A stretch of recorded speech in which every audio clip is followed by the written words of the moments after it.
সবাইকে স্বাগত জানাচ্ছি। আমি ফিরোজ তোহা। শুরুতেই সংবাদ শিরোনাম জানিয়ে দেব এই মুহূর্তে হাতে পাওয়া সর্বশেষ গুরুত্বপূর্ণ আপডেট। আন্তর্জাতিক সংবাদ।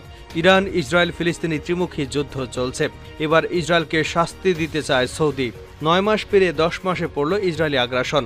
আলোচনা সমালোচনা কোনো কিছুতেই দমছে না ইহুদিবাদী ইসরায়েলের প্রধানমন্ত্রী বেঞ্জামিন নেতানিয়াহু। শতবার বুঝেও যখন কোনো সমাধান পাওয়া গেল না, তাই এবার দেশটিকে শাস্তি দিতে পশ্চিমা মিত্রদের প্রতি আহ্বান জানিয়েছে সৌদি পররাষ্ট্রমন্ত্রী প্রিন্স ফয়সাল বিন ফরহান। এবারে জানাবো এক নজরে ইহুদিবাদী ইসরায়েলের অভ্যন্তরীণ সংকট। ইহুদিবাদী মিডিয়াগুলো স্বীকার করেছে যে ইসরায়েল গাজা উপত্যকার চোরাবালিতে আটকা পড়েছে। ইসরায়েলের বিরোধী দলের প্রধান ইয়ার লাপিদ শেষ পর্যন্ত গাজার দীর্ঘমেয়াদী যুদ্ধে ইহুদিবাদী সেনাবাহিনীর ভেঙে পড়ার কথা স্বীকার করেছেন। ইহুদিবাদী সেনা হতাহতের সংখ্যা বৃদ্ধি, ইসরায়েলি মন্ত্রীদের বাড়ির সামনে ইহুদিবাদী বসতি স্থাপনাকারীদের প্রতিবাদ, সামরিক শক্তির দিক থেকে ইসরায়েল এখন শোচনীয় এক পরিস্থিতির মোকাবেলা করছে। এসবই ইসরায়েলের অভ্যন্তরীণ গুরুত্বপূর্ণ সংকট। পাঁচ টুডের এক প্রতিবেদনে ইসরায়েলের অভ্যন্তরীণ সংকটগুলো নিয়ে একটি বিস্তারিত প্রতিবেদন থাকছে, সঙ্গে থাকুন। এসবই ইসরায়েলের অভ্যন্তরীণ গুরুত্বপূর্ণ সংকট। পাঁচ টুডের এক প্রতিবেদনে ইসরায়েলের অভ্যন্তরীণ সংকটগুলো নিয়ে একটি বিস্তারিত প্রতিবেদন থাকছে, সঙ্গে থাকুন। এদিকে জম্মু কাশ্মীরের কাঠুয়া জেলায় মাচিদি এলাকায় সন্ত্রাসীদের হামলায় 4 ভারতীয় সেনা নিহত এবং আরও 6 জন আহত হয়েছেন। এবারে থাকছে গাজায় ইসরায়েলি গণহত্যা নিয়ে শুরু থেকে উচ্চকণ্ঠে তুরস্কের প্রেসিডেন্ট রিসেপ তাইপ এরদোগান। এবার ইসরায়েলের হাতে মানবাধিকার এবং আন্তর্জাতিক আইন পদপিষ্ট বলে মন্তব্য করেছেন তিনি। এবং সর্বশেষ জানাবো ভয়াবহ দুঃসংবাদ। গাজা যুদ্ধে 1,86,000 ফিলিস্তিনি নিহত হতে পারে। সম্প্রতি ল্যান্সেট জার্নালে প্রকাশিত এক প্রতিবেদনে 3 জন গবেষক এমন অনুমান প্রকাশ করেছেন। প্রতিবেদনে বলা হয়েছে, গাজা যুদ্ধে 1,86,000 ফিলিস্তিনি নিহত হতে পারে। সেজন্য কেবল সংঘাতকেন্দ্রিক প্রত্যক্ষ মৃত্যুই দায়ী নয়, বরং সংক্রমণাত্মক এবং আক্রমণাত্মক রোগ ইত্যাদি কারণে পরোক্ষভাবে মৃত্যু এর মধ্যে শামিল হবে। এতক্ষণ শিরোনাম শুনছিলেন, এবার বিস্তারিত। প্রিয় দর্শক, আপনি যদি এই চ্যানেলে নতুন হয়ে থাকেন, ভিডিওটি দেখতে দেখতে চ্যানেলটি সাবস্ক্রাইব করে আমাদের সঙ্গেই থাকুন। আর এই ভিডিও সম্পর্কে আপনি আপনার মূল্যবান মতামতটি কমেন্ট বক্সে জানিয়ে দিন। আর হ্যাঁ প্রিয় দর্শক, জানিয়ে দিন ভিডিওটি কোথা থেকে দেখছেন। ইসরায়েলকে শাস্তি দিতে চায় সৌদি। 9 মাস পেরিয়ে 10 মাসে পড়ল গাজা ইসরায়েলি আগ্রাসন। আলোচনা সমালোচনা কোনো কিছুতেই দমছে না ইসরায়েলের প্রধানমন্ত্রী বেঞ্জামিন নেতানিয়াহু। শতবার বুঝেও যখন কোনো সমাধান পাওয়া গেল না, তাই এবার দেশটিকে শাস্তি দিতে পশ্চিমা মিত্রদের প্রতি আহ্বান জানিয়েছেন সৌদি পররাষ্ট্রমন্ত্রী প্রিন্স ফয়সাল বিন ফরহান। যুদ্ধবিরতি নিয়ে কয়েক দফা আলোচনা হয়েছে। মিশর ও কাতারেও বৈঠক হয়েছে। এমনকি কিছুদিন আগে কাতারে গিয়ে বৈঠক করে এসেছেন ইসরায়েলের গোয়েন্দা সংস্থা মোসাদের প্রধান ডেভিড বার্নিয়া। তবে বারবার আলোচনায় কোনো লাভ হয়নি। যুদ্ধবিরতি ও বন্দি বিনিময় নিয়ে ইসরায়েলি কর্তৃপক্ষ ও ফিলিস্তিনিদের যোদ্ধাদের মধ্যে কোনো সমঝোতা হয়নি। এমতো অবস্থায় আর হাতে হাত রেখে বসে থাকতে পারেনি সৌদি আরব। ইসরায়েলের বিরুদ্ধে ফুঁসে উঠেছে দেশটি। ফিলিস্তিনিদের উপর ইসরায়েলি আগ্রাসন শুরুর পর এই প্রথম এতটা জোরালোভাবে তেল আবিবের বিরুদ্ধে সরব হল সৌদি আরব। চলতি সপ্তাহে স্পেনের রাজধানী মাদ্রিদে European council on foreign relations এক বৈঠকে ইসরায়েলের উপর নিষেধাজ্ঞা আরোপের এই আহ্বান জানান prince Faisal bin Farhan. Saudi পররাষ্ট্রমন্ত্রী জোর দিয়ে বলেন, গাজায় প্রতিদিন আন্তর্জাতিক মানবিক আইনের মৌলিক নীতি লঙ্ঘন করছে ইসরায়েলি বাহিনী। এ ধরনের অপরাধ যেন আর না ঘটে তা ঠেকাতে পশ্চিমা দেশগুলো চাইলেই শাস্তিমূলক পদক্ষেপ নিতে পারে বলেও জোর দিয়েছেন প্রিন্স ফয়সাল।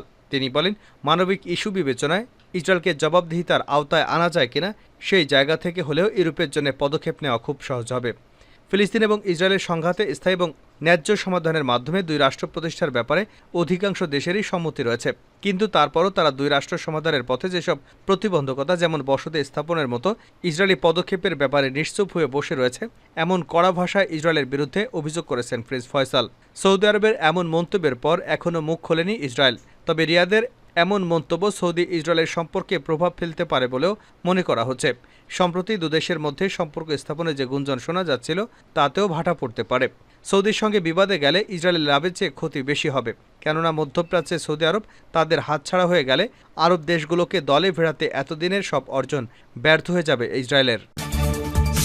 এক নজরে ইহুদিবাদী ইসরায়েলের অভ্যন্তরীণ সংকট। ইহুদিবাদী মিডিয়াগুলো স্বীকার করেছে যে ইসরায়েল গাজা উপত্যকার চোরাবালিতে আটকা পড়েছে। ইসরায়েলের বিরোধী দলের প্রধান ইয়ার লাপিদ শেষ পর্যন্ত গাজায় দীর্ঘমেয়াদী যুদ্ধে ইহুদিবাদী সেনাবাহিনীর ভেঙে পড়ার কথা স্বীকার করেছেন। ইহুদিবাদী সেনা হতাহতের সংখ্যা বৃদ্ধি, ইসরায়েলি মন্ত্রীদের বাড়ির সামনে ইহুদিবাদী বসতি স্থাপনাকারীদের প্রতিবাদ সমাবেশ, সামরিক শক্তির দিক থেকেও ইসরায়েল এখন শোচনীয় এক পরিস্থিতির মোকাবেলা করছে। এইসব ইসরায়েলের অভ্যন্তরীণ গুরুত্বপূর্ণ সংকট। এই প্রতিবেদনে আমরা ইসরায়েলের অভ্যন্তরীণ সংকটগুলো পর্যালোচনা করবার চেষ্টা করছি। প্রিয় দর্শক, সঙ্গে থাকুন। দৈনিক হারেজ জানিয়েছে, ইসরায়েলি বিক্ষোভকারীরা তেল আবিবের রাস্তায় রাস্তায় সমবেত হয়ে বিক্ষোভ করেছে। শহরকে উত্তর ও দক্ষিণ সংযোগকারী আইল্যান্ড রাস্তাটি তারা অবরোধ করেছে। ইহুদিবাদী বিক্ষোভকারীরা এই সরকারের প্রধানমন্ত্রী বেন্যামিন নেতানিয়াহুর বিরুদ্ধেও স্লোগান দিয়েছে। সাম্প্রতিক দিনগুলোতে নেতানিয়াহুর নীতির বিরুদ্ধে প্রতিবাদ বিক্ষোভের একটি নতুন ঢেউ পুরো ইসরায়েল জুড়ে ছড়িয়ে পড়েছে। দ্য টাইমস অব ইসরায়েল জানিয়েছে, ইসরায়েলের অ্যাটর্নি জেনারেল ইসরায়েলি প্রধানমন্ত্রী বেঞ্জামিন নেতানিয়াহুর আইনজীবীর আবেদন নাকচ করে দিয়েছে। নেতানিয়াহুর আইনজীবী তাদের মন্ত্রীদের বিচার আগামী বছরের মার্চ পর্যন্ত স্থগিত করার অনুরোধ জানিয়েছিল। অ্যাটর্নি জেনারেল তার আবেদন প্রত্যাখ্যান করে জানিয়েছেন, নেতানিয়াহুকে তার মামলার বিচারের পরবর্তী তারিখ আসছে নভেম্বরের আদালতে হাজির হতে হবে। ইহুদিবাদী প্রধানমন্ত্রী দুর্নীতির মামলায় বিচার ব্যবস্থাপনার কঠিন চাপে রয়েছে। অনেক বিশেষজ্ঞ মনে করেন, গাজায় যুদ্ধবিরতিতে রাজি না হওয়ার কারণ হল এই বিচার এড়ানো।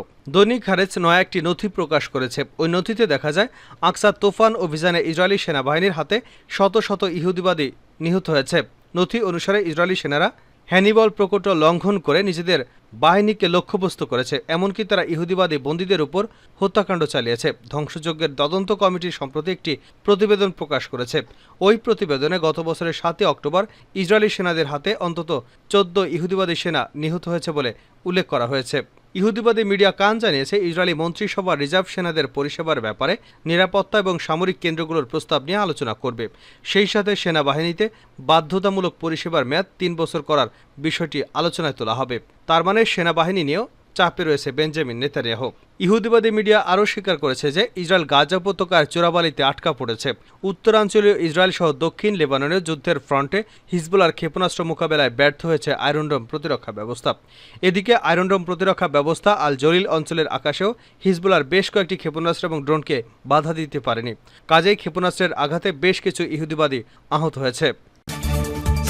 জম্মু কাশ্মীরের সন্ত্রাসী হামলায় 4 ভারতীয় সেনা নিহত। জম্মু কাশ্মীরের কাঠুয়া জেলার মাচেদি এলাকায় সন্ত্রাসী হামলায় 4 ভারতীয় সেনা নিহত এবং 6 জন আহত হয়েছেন। সোমবার দুপুরে একটি সামরিক বহরে ফাঁদ পেতে এই হামলা করা হয়েছিল। মাচেদি কিন্ডলি মলহর রোডে নিয়মিত টহলে থাকা অবস্থায় কাঠুয়া থেকে প্রায় 150 কিলোমিটার দূরে সেনা গাড়িগুলোর উপর হামলা চালানো হয়। আহতদের হাসপাতালে নিয়ে যাওয়া হয়েছে চিকিৎসার জন্য। ভারতীয় সংবাদ মাধ্যম এনডিটিভি এ তথ্য জানিয়েছে। সামরিক বহরের প্রথমে হামলার পর সন্ত্রাসীরা গ্রেনেড ছুড়ে এবং পরে গুলি চালায়। নিরাপত্তা বাহিনী পাল্টার জবাব দিলে সন্ত্রাসীরা নিকটবর্তী জঙ্গলে পালিয়ে যায় বলে কর্মকর্তারা জানিয়েছেন। তারপর অতিরিক্ত বাহিনী ঘটনাস্থলে পাঠানো হয় এবং সন্ত্রাসীদের খুঁজে বের করার জন্য একটি তল্লাশি অভিযান শুরু করে। কর্মকর্তারা জানান, সন্ত্রাসী ও নিরাপত্তা বাহিনীর মধ্যে এখনও থেমে থেমে গুলি বিনিময় চলছে। গত 48 ঘন্টার মধ্যে এটি জম্মু অঞ্চলে ভারতীয় সেনাবাহিনীর উপর দ্বিতীয় হামলা। রবিবার রাজৌরি জেলায় একটি সেনা ক্যাম্পে হামলা হয়েছিল। এতে এক সেনা আহত হয়েছিলেন। পুলিশ জানিয়েছে, সোমবারের হামলায় 24 ঘন্টা আগে জম্মু কাশ্মীরের কুলগাম জেলায় 2টি পৃথক বন্দুক যুদ্ধে 6 সন্ত্রাসী নিহত হয়েছে। শনিবার শুরু হওয়া এই সংঘর্ষে 2 সেনা নিহত হন, যাদের মধ্যে একজন প্যারাট্রুপার ছিলেন। অপর একজন সেনা আহত হয়েছিলেন। লেবানন ইস্যুতে ইসরায়েলকে কড়া বার্তা দিলেন এরদোয়ান। গাজায় ইসরায়েলি গণহত্যা নিয়ে শুরু থেকে উচ্চ কণ্ঠে তুরস্কের প্রেসিডেন্ট রিসেপ তাইপ এরদোয়ান এবার ইসরায়েলের হাতে মানবাধিকার এবং আন্তর্জাতিক আইন পদপিষ্ট বলে মন্তব্য করেছেন তিনি। ইউরোর কোয়ার্টার ফাইনালে তুরস্কের খেলা দেখে জার্মানি থেকে দেশে ফেরার পর সংবাদ মাধ্যমের সঙ্গে আলাপকালে ফিলিস্তিনের ইসরায়েলে গণহত্যা নিয়ে ক্ষোভ প্রকাশ করেন এরদোয়ান। এ সময় তুর্কি প্রেসিডেন্ট বলেন, ইসরায়েলকে এই অমানবিক হামলাগুলো বন্ধ করার মাধ্যমে গণহত্যার ইতি টানতে হবে। এখনও ইসরায়েল গণহত্যা চালাচ্ছে, একের পর এক হামলা চালাচ্ছে। ইসরায়েলের হাতে মানবাধিকার এবং আন্তর্জাতিক আইনকে পদদলিত হচ্ছে। গাজা যুদ্ধের পাশাপাশি লেবাননেও আতঙ্ক ছড়াচ্ছে ইসরায়েল। হিজবুলার সঙ্গে দ্বন্দ্বের জেরে লেবাননকে যুদ্ধের হুমকি দিচ্ছে তারা। গাজা যুদ্ধ লেবানন পর্যন্ত টেনে নেওয়ার বিষয়ে ইসরায়েলকে সতর্ক করে এরদোয়ান বলেন, তারা লেবাননকেও হুমকি দিচ্ছে। এ অঞ্চলের সংঘাত ছড়িয়ে দেওয়ার উদ্দেশ্য থেকে ইসরায়েলকে সরে আসতে হবে। সংবাদ মাধ্যমের সঙ্গে আলাপে সিরিয়া এবং ইরানের সঙ্গে তুরস্কের সম্পর্ক নিয়েও খোলামেলা আলাপ করেন এরদোয়ান। সিরিয়ার সঙ্গে সম্পর্ক উন্নয়নের সম্ভাবনা নিয়ে এরদোগান বলেন, বাশার আল আসাদ তুরস্কের সঙ্গে সম্পর্ক উন্নয়নের পদক্ষেপ নিলে আমরা সাড়া দেব। আমরা তুরস্ক সিরিয়ার সম্পর্কের আগের অবস্থানে দেখতে চাই। এদিকে ইরানের প্রেসিডেন্ট নির্বাচনের পর দেশটির সঙ্গে তুরস্কের সম্পর্কের বিষয়ে জোর দিয়ে এরদোগান যোগ করেন, ইরান আমাদের গুরুত্বপূর্ণ প্রতিবেশী। তাদের সঙ্গে আমাদের ঐতিহাসিক এবং সাংস্কৃতিক সম্পর্ক রয়েছে। আশা করি নতুন সময় তুর্কি ইরান সম্পর্ক ইতিবাচকভাবে এগিয়ে যাবে। গাজা যুদ্ধে প্রায় 1,86,000 ফিলিস্তিনি নিহত হতে পারে। সম্প্রতি ল্যাঞ্চেট জার্নালে প্রকাশিত এক প্রতিবেদনে 3 জন গবেষক এমন অনুমান করেছেন।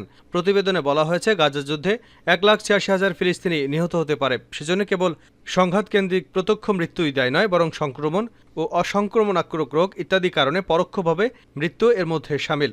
ওই গবেষকদের মধ্যে Israel journal of health policy রিসার্চের সম্পাদকীয় বোর্ডের সদস্য মার্টিন ম্যাকিও রয়েছেন। তারা বলেছেন, গত 19 জুন গাজার স্বাস্থ্য মন্ত্রণালয় প্রকাশিত নিহত সংখ্যার উপর ভিত্তি করে এই অনুমানটি করা হয়েছে। গবেষকরা ল্যান্সেট জার্নালে বলেছেন, সশস্ত্র সংঘর্ষের সহিংসতায় সরাসরি ক্ষতির বাইরে পরোক্ষ স্বাস্থ্যগত প্রভাব রয়েছে।